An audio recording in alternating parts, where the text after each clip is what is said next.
Hold on, one sec.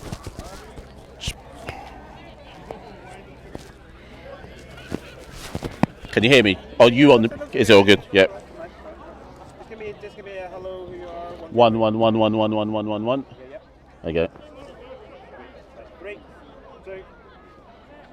Okay, so you join me at the end of the final T20. I say the final T20. There was only one, and West Indies won it comfortably by 62 runs, which almost brings. Everyone's going to say, "Oh, Mash, don't try and take a silver lining," but I'm taking it.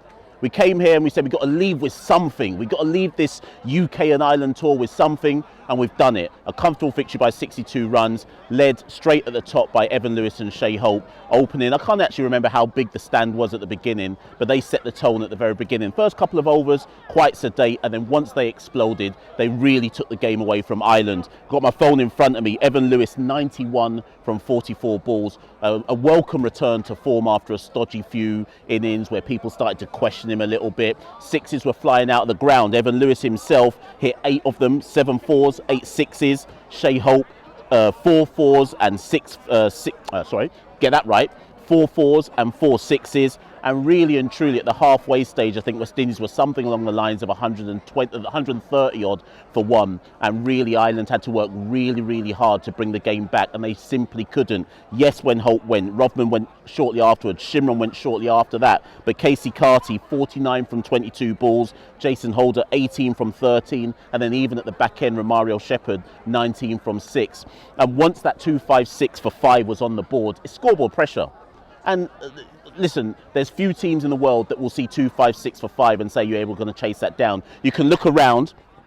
The ground might look like it's big, but it's not as big as it seems. And it was a short ground, short boundaries, and players were able to clear it at will. Even Ireland, when they came out to bat, were able to clear it at will. If we look at the Ireland scorecard, yes, you might say, Mash, they got 194 for 7. But if you look in the sixes columns, Ross Adair got hit 4 sixes. Harry Tector hit 2 sixes. Mark Adair hit 4 sixes. It was a day for the ball flying out of the ground. The difference effectively was, though, that the West Indies bowlers, once they broke that second wicket partnership between Ross Adair and Harry Tector, once that wicket fell, I think it was Akil Hussain who came back and got, oh no, I think it might have been Roston. I think it was Roston actually who came in, got the LBW for Harry Tector, and once Roston broke that partnership, they just kept ticking away. Akil Hussain, the pick of the bowlers, with 4 overs, 3 for 27.